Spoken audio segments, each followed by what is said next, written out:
Shalom sahabat yang dikasihi Tuhan Yesus. Puji Tuhan kita bertemu kembali dalam kasih-Nya. Kembali lagi dan kembali lagi terjadi orang Kristen dilarang ibadah. Dan kali ini kejadiannya di Kalimantan, persisnya di Palangkaraya. Tetapi saudaraku yang terkasih, tukang tutup gerejanya kali ini gigit jari, karena yang mereka hadapi adalah saudara-saudara kita orang Dayak ya. Saudara kita orang Dayak marah dan memanggil tukang tutup gereja ini, dan tukang tutup gereja ini hanya terdiam, saudaraku. Dan ada sebuah pernyataan yang cukup keren dan keren sekali, dan ini juga sering saya sampaikan ya, bahwa di daerah-daerah Kristen tidak pernah kita melarang mereka sholat Jumat, pengajian dan yang lain-lainnya. Dan itulah yang disampaikan oleh saudara kita orang Dayak. Apa tujuan mereka menutupi gereja? Berita ini saya temukan di beberapa akun TikTok ya, dan diupload beberapa jam yang lalu, saudaraku yang terkasih. Kemungkinan besar kejadian ini baru saja, karena dari beberapa akun yang mengupload itu sekitar beberapa jam yang lalu, saudaraku. Tetapi tidak dimuat di beberapa media ya, hanya dari akun-akun pribadi dari saudara kita orang Dayak. Oke sahabat, kita lihat videonya. Keren ini. Nggak ada. Kamu harus ngomong. Yang kami dengar, kamu jangan buat kami keras seperti kamu kemarin. Dan ini bukan hal yang baru bagi kami menghadapi orang seperti kamu. Bukan seperti kamu orang yang kami hadapi. Ya, ini banyak pendeta kami bawa sini supaya bisa mengatasi kami. Maaf Pak, ya kita hargai, kita jaga aman. Ya, ngomong kamu, apa alasanmu? Kenapa kamu tiba-tiba bawa anggotamu ke sini untuk mengganggu, memberhentikan orang jangan sampai ada ibadah di sini? Adakah kami pergi melarang kamu sholat di sana? Bicara, apa alasanmu? ya, saya ikut-ikutan juga. Ikut-ikutan siapa? Ya, warga ini. Warganya mana? Panggil wargamu yang kau bilang ikut-ikutan warga. Masih ada itu. Kami di sini membuat tempat ini untuk berbuat baik, bukan untuk membuat merusak warga di sini. Apa yang disampaikan tadi, kalau kami berbuat jahat, semua warga di sana akan habis. Itu yang kau mau. Apa alasanmu? Itu siapa yang ngajak? Ada, orang di belakangmu pasti ada.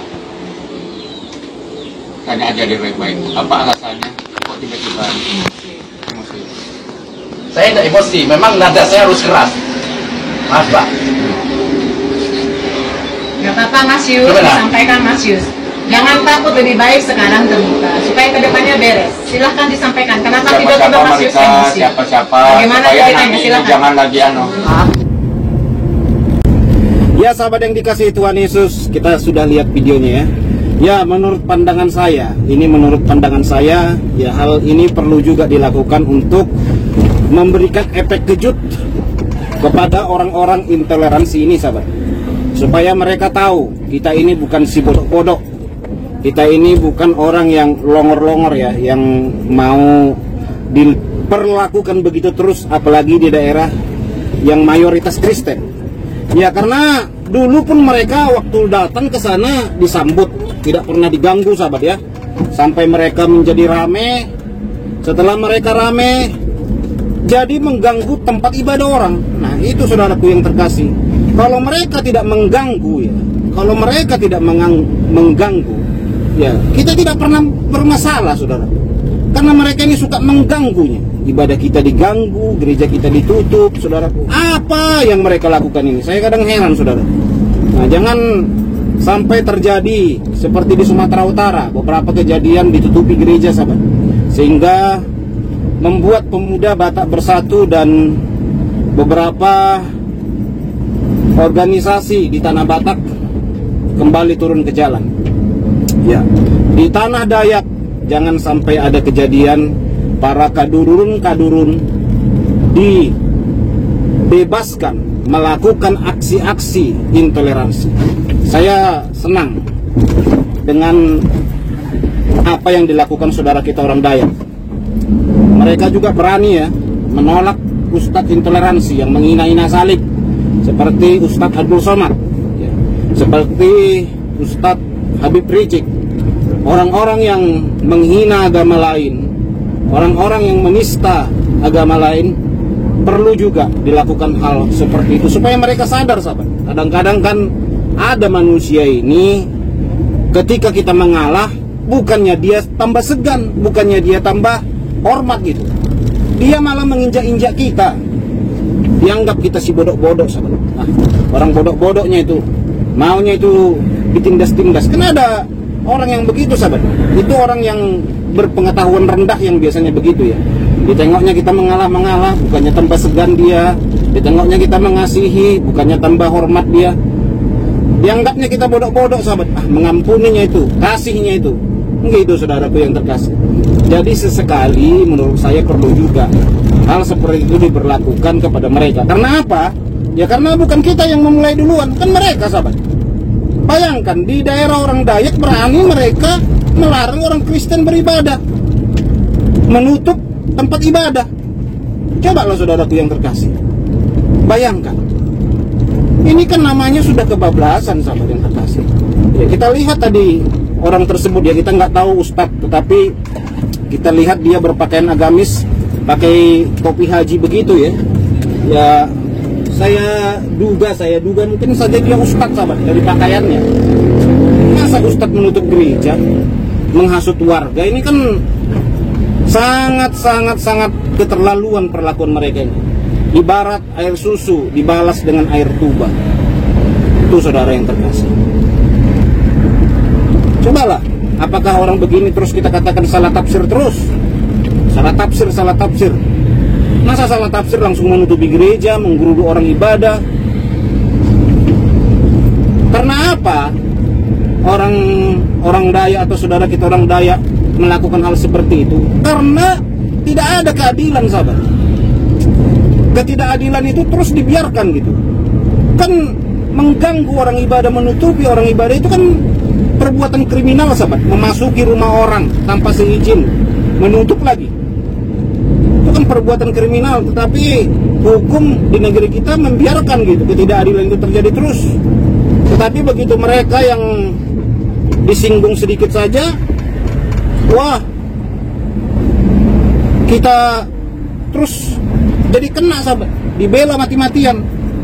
Ketidakadilan inilah yang terjadi, saudaraku. Saya takutnya daerah-daerah lain juga akan memperlakukan hal yang sama. Kalau terus hukum ini membela orang-orang mayoritas. Iya. Saudara yang terkasih, saya takutnya Tanah Batak, Papua, NTT, Sulawesi, Timur Leste, dan daerah-daerah yang lain akan memperlakukan hal yang sama. Manado gitu ya, saudaraku.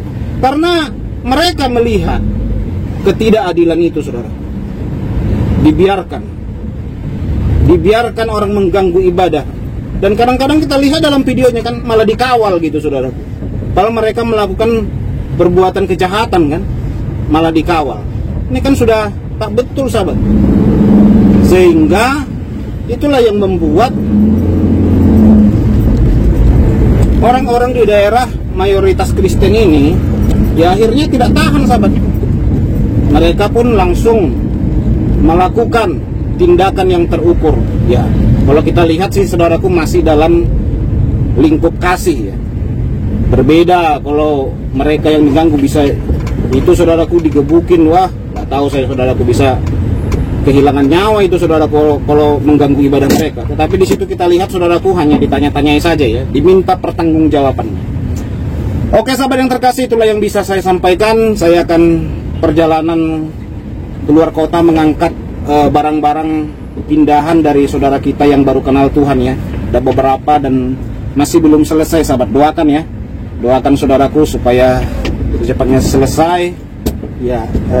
Saya rental mobil pickup hari ini membawa saudaraku mereka.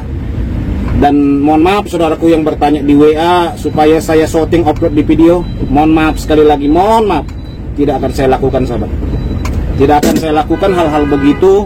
Saya pamer-pamerin kepada mereka, nanti mereka panas, sahabat. Tidak boleh dipancing-pancing, saudaraku, mereka tidak boleh. Gitu saudaraku. Kita hormati juga mereka ya yang tidak suka diperlakukan hal-hal begitu gitu. Kita hormati sahabat. Oke sahabat, doakan ya Tuhan Yesus memberkati kita semua. Shalom.